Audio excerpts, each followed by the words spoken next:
If I had to start all over again in 2025, that's exactly how I'd do it. So someone commented on my video the other day asking if I had any advice on how to become an analyst in 2025. So I thought I would make this video for her and explain a few things that I feel in more detail. The first thing that I would do is create a LinkedIn account. You have to get out there in front of people. You need to know what people are talking about. You have to make some great connections, and you actually need to speak about what you are doing. It's okay if you don't have a full-time job yet, but as you read more stuff, as you explore new technology, as you play around with data, keep posting on LinkedIn, tell people what you're doing, and more importantly, make contributions to the community in the form of helping people wherever possible. You really don't have to do deep analysis for them. All you have to do is give your point of view on what problem they have or what they're talking about. So that's the first thing. Create an account on LinkedIn, get there out in front of people. The second thing is you have to start playing around with data. Now, what 99% of people do is go to Kaggle or one of these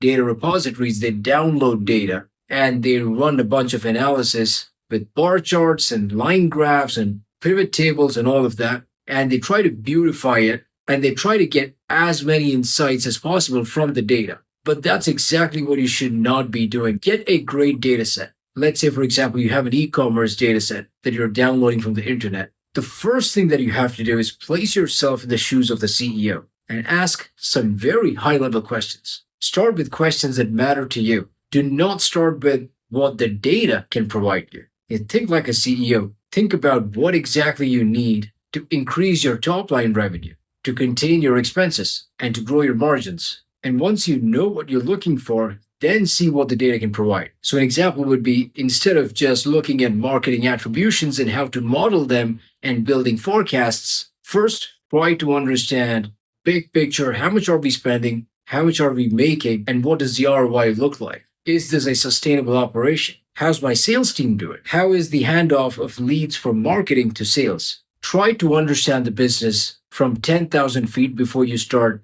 digging into details. The problem with most people out there is they start at the greatest detail and then try to work back upwards. That just doesn't work. You need to have the big picture of what's happening and where you fit in into that bigger process. So before you get down into too much of detail, try to understand the business from a very high level and then go deeper on specific aspects of the business where you think the data can be most impactful. So do that with one data set, do it with another, and keep doing it. If someone's posting on LinkedIn about GDP data, look at the data, understand what they're talking about, and start asking questions. Don't feel any question is dumb. Ask questions. One thing about people on LinkedIn is most of them are very, very kind. They're understanding, and everybody's there to help each other. And the next thing that I would do is I would not worry about learning a specific tool, be it spreadsheets or SQL or whatnot. You really don't have to learn a specific tool, but what you have to do is you have to understand the technology stack. You need to understand where the tools fit in. So you need to know what GCP is. You need to know what AWS is. You need to know what is SQL.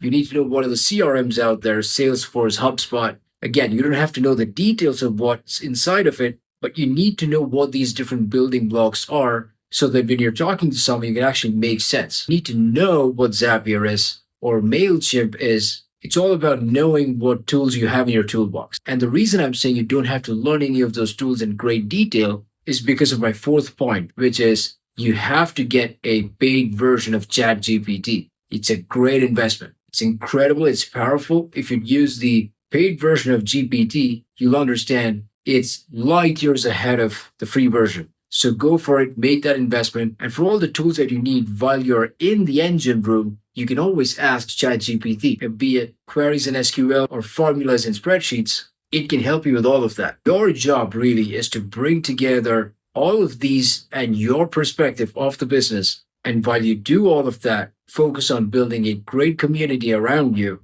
and keep giving back to people. Do all four of these on repeat, and I'm telling you, it's going to have a massive impact on how you operate today. All the best.